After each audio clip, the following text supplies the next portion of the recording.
कृष्णा। मेरे channel divine कोमल में एक बार फिर से आपका स्वागत है। प्रेत योनि की बाधा से मुक्ति पाने के लिए अपरा एकादशी का व्रत जरूर रखना चाहिए।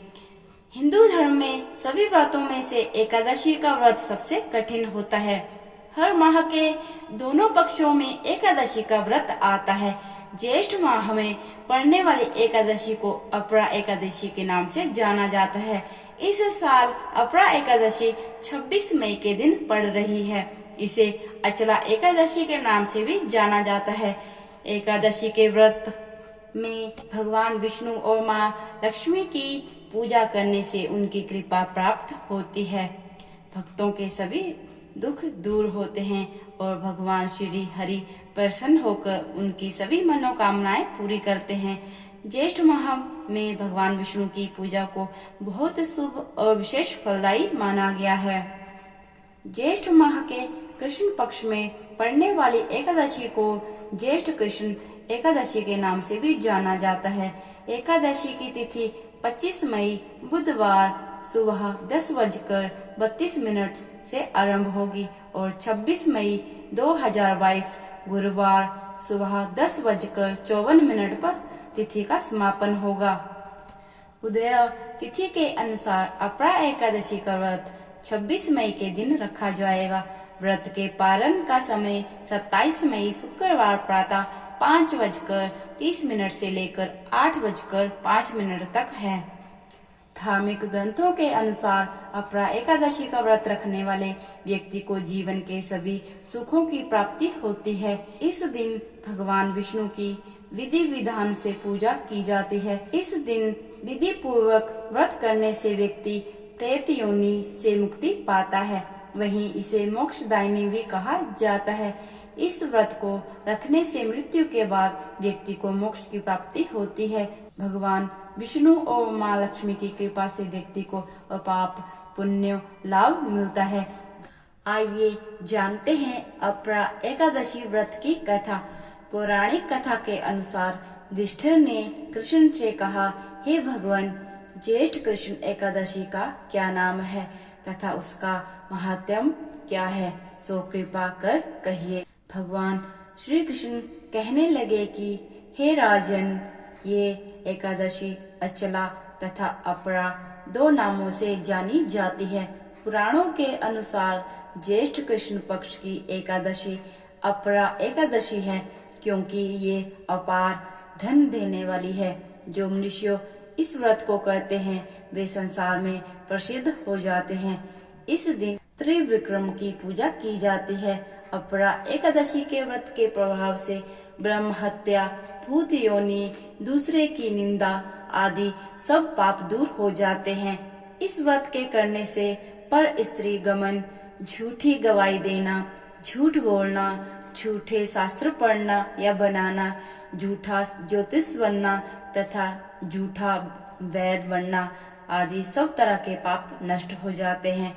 जो क्षत्रिय युद्ध से भाग गए वे नरकगामी होते हैं, परंतु अपरा एकादशी का व्रत करने से वे भी स्वर्ग को प्राप्त होते हैं।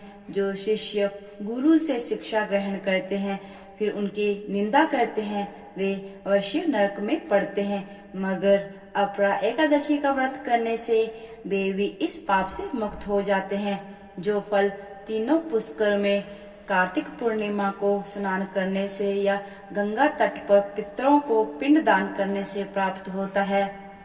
मकर के सूर्य में प्रयागराज के स्नान से, शिवरात्रि का व्रत करने से, सिंह राशि के बृहस्पति में गोमती नदी के स्नान से, कुंभ में केदारनाथ के दर्शन या बद्रीनाथ के दर्शन, सूर्य ग्रहण में कुरुक्षेत्र के स्नान से, स्वर्ण दान से अथवा अर्धपुरुषता गोदान से जो फल मिलता है वही फल अपरा एकादशी के व्रत से मिलता है। यह व्रत पाप रूपी वृक्ष को काटने के लिए कुल्हाड़ी है, पाप रूपी ईंधन को जलाने के लिए अग्नि, पाप रूपी अंधकार को मिटाने के लिए सूर्य के समान, मृगों को मारने के लिए सिंह के समान अतः मनुष्यों को पापों से डरते हुए इस व्रत को अवश्य करना चाहिए।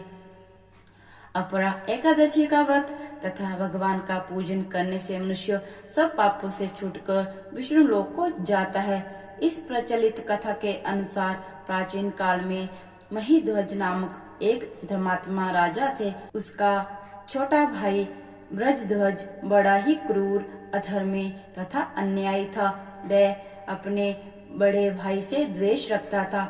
उस पापी ने एक दिन रात्रि में अपने बड़े भाई की हत्या करके उसकी देह को एक जंगली पीपल के नीचे गाड़ दिया। इस अकाल मृत्यु से राजा प्रेत आत्मा के रूप में उसी पीपल पर रहने लगा और अनेक उत्पात करने लगा।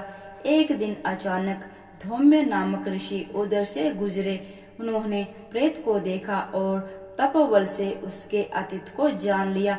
अपने तपोबल से प्रेत उत्पात का कारण समझा। ऋषि ने प्रसन्न होकर उस प्रेत को पीपल के पेड़ से उतारा तथा परलोक विद्या का उपदेश दिया।